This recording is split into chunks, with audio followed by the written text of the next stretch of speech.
کسی ہوٹل میں چیک ان کرتے ہیں تو ہمارے ذہن میں ایک ہی چیز ہوتی ہے کہ ہم آرام سے سکون سے اپنا وقت گزار سکیں، لیکن انڈیا میں ایک ایسا ہوٹل ہے جہاں لوگ مرنے کے لیے جاتے ہیں۔ انڈیا کا ڈیتھ ہوٹل۔ اس ہوٹل میں 15,000 لوگ مر چکے ہیں، لیکن ایسا کیوں ہے یہ میں آپ کو اس ویڈیو میں ایکسپلین کروں گا۔ دوستو، ہندو دوسرے جنم پر یقین رکھتے ہیں، یعنی ان کا ماننا ہے کہ انسان مرتا ہے اور پھر اس کے بعد وہ پھر سے کسی اور شیپ پہ پیدا ہو جاتا ہے۔ اب دوستو، انڈیا میں ایک شہر ہے وارانسی، ایک قدیم شہر۔ ہندو یہ مانتے ہیں کہ اس شہر میں مرنے سے انسان کو مکتی مل جاتی ہے، یعنی انسان کا پھر سے جنم نہیں ہوتا، وہ پھر سے پیدا نہیں ہوتا، اور اسی مکتی کو حاصل کرنے کے لیے ہر سال اس شہر میں ہزاروں لوگ آتے ہیں مرنے کے لیے۔ یہ وہ لوگ ہوتے ہیں جن کو لگتا ہے کہ ان کی زندگی کے آخری دن چل رہے ہیں، اور یہ اسی لیے وارانسی پہنچ جاتے ہیں تاکہ ان کی موت اسی شہر میں ہو جائے اور ان کی روح کو مکتی مل جائے، یعنی یہ پھر سے پیدا نہ ہوں۔ ہر سال تقریباً 20,000 لوگ اس شہر میں اپنی موت کا انتظار کرنے پہنچتے ہیں۔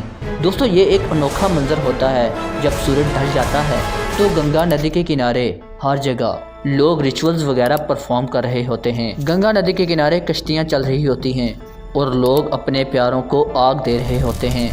گنگا ندی کے کنارے ہی ایک گھاٹ ہے جسے مانی کارنیکا گھاٹ کہتے ہیں، یعنی جلتا ہوا گھاٹ۔ اس جگہ ہر سال 32,000 لوگوں کی لاشوں کو آگ دی جاتی ہے۔ ان میں کئی ہزار وہ لوگ ہوتے ہیں جو اس شہر میں اپنی موت کا انتظار کرنے کے لیے آئے ہوئے ہوتے ہیں۔ اور دوستو، اسی شہر میں ایک ایسا ہوٹل بھی ہے جو بنایا ہی اسی لیے گیا ہے کہ لوگ یہاں آ کر رکیں اور اپنی موت کا انتظار کریں۔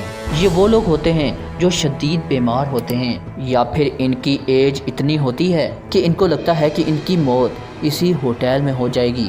ان کو باقاعدہ اس ہوٹل میں کمرہ دیا جاتا ہے جہاں یہ اپنی زندگی کے آخری دن گزارتے ہیں۔ اگر کوئی انسان کچھ عرصے میں نہ مرے تو اس کو واپس بھیج دیا جاتا ہے۔ اس ہوٹل کا نام مکتی بھون ہے، اس کو ہوٹل آف ڈیتھ بھی کہتے ہیں۔ دوستو، اس ہوٹل میں صرف 10 کمرے ہیں۔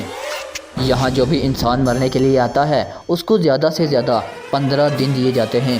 اگر تو وہ 15 دنوں میں مر گیا تو ٹھیک ہے، ورنہ اس کو اپنا کمرہ چھوڑنا پڑتا ہے، کیونکہ کوئی اور انسان بھی اپنی باری کا انتظار کر رہا ہوتا ہے کہ وہ اس ہوٹل میں آ کر رکے اور اس کی موت یہیں ہو جائے۔ ہر انسان کے ساتھ اس کا کوئی رشتہ دار ہونا لازمی ہوتا ہے جو اس کے ساتھ اسی کمرے میں رہے اور اپنے پیارے کی موت کا انتظار کرے۔